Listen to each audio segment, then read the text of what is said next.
All right, Phil, a quick jump out offensively, but you guys just weren't able to coast through the rest of the game. What does that mean for you? Yeah, I don't believe in the word coast, to be honest. It's kind of a trend with our offense.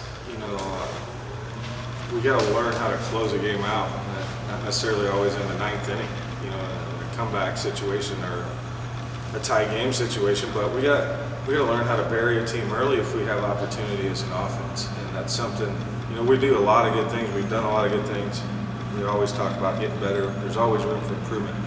But as a whole, in a unit, offensively, we've had chances that we haven't capitalized on, and not just tonight's game, but several games where I thought we, instead of having 3 or 4 by the 5th inning, we could have had 7, 8, 9, which changes a ton of different things. It changes the flow of the game, the emotions of the game, the momentum, all that kind of stuff. And I thought tonight was a good example. We could have done a better job, not to knock the pitcher, but we jump on them early. We had another chance, I think the 3rd inning, 2nd or 3rd inning, and then as that dwindled away without a run, it just got quiet. And it seemed we went away as an offense from what got us those 3 runs in the beginning to hey, we're down 10. Let's all kind of try and hit a 10-run home run at first. The pitcher's smart. He made an adjustment. He started throwing his curveball a lot more, and we stayed the same. If we adjust there, I think we do a better job. But it's a learning experience and a little frustrating to drop that game. But tomorrow's a new day. Do you think it might have had something to do with getting behind the counts early? Because those 3 runs came on 4 different first pitch swings. 3 of them went for the singles, and then the Blake Brown sacrifice fly all came on the first pitch. Yeah, and most of those were fastballs. Blake's was a curveball. And that's kind of, if you look back at the game, that's probably where the pitcher went, I better start mixing it up, And Blake hammered the curveball. We had a sac fly out of it. But as a hitter, you're foolish to think, if you think the pitcher's not going to try and at least adjust, especially get hammered a little bit. And he did that. We didn't. We didn't respond the right way as hitters. And the other thing, most notably, is we had guys on. That guy was in the stretch, and we were putting pressure on him. And, it was a good game, but by score, but I thought we could have done a lot better at the plate.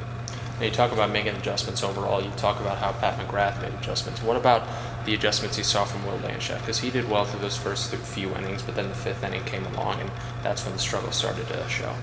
Yeah, you talk about pitching and you talk about throwing. And Will, to me, is one of those guys right now, as he gets back into starting. He started in college, was a bullpen guy in affiliated ball. Now he's with us and he's starting again. The mentality is a little different. At times not at times, but you need to be able to throw the ball where you want to throw the ball, or need to throw the ball. And sometimes guys like Will, they want to throw harder to get out of a situation instead of making sure the ball goes where it needs to get a certain result. You can't be afraid of contact in pressure situations. And, we know a couple of hitters on the team. Siegel made us pay with the leadoff double on a changeup. And, maybe a good changeup gets him, maybe it doesn't. Hindsight's 20/20. But the plan, we pitched to his strength. If we miss, and we missed, and he made us pay.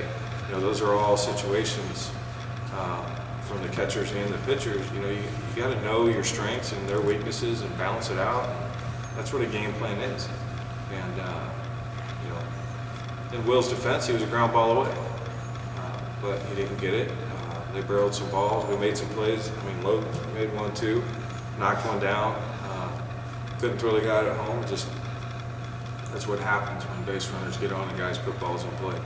So, Will did a good job. He only gave up 3 runs. It's a quality start. It really is. So it's really a team effort. A team lost tonight, no doubt. It always is. It's a team win if we win. But Will, moving forward, I hope he would tell you the same thing. There's a couple times, he could, with the game on the line, now that we see the score, that he could have not let up, but hey, I don't need to try and throw it through the glove here. I need to put this ball where I know I'll get a result I really need. that's a different mindset than what he had in a couple spots.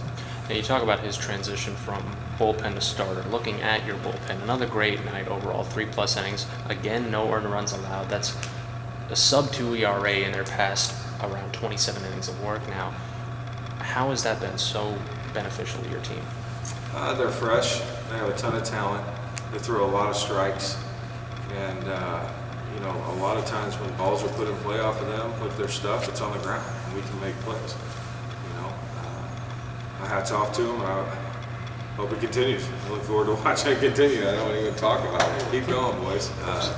You know, but it just shows you what we have back there.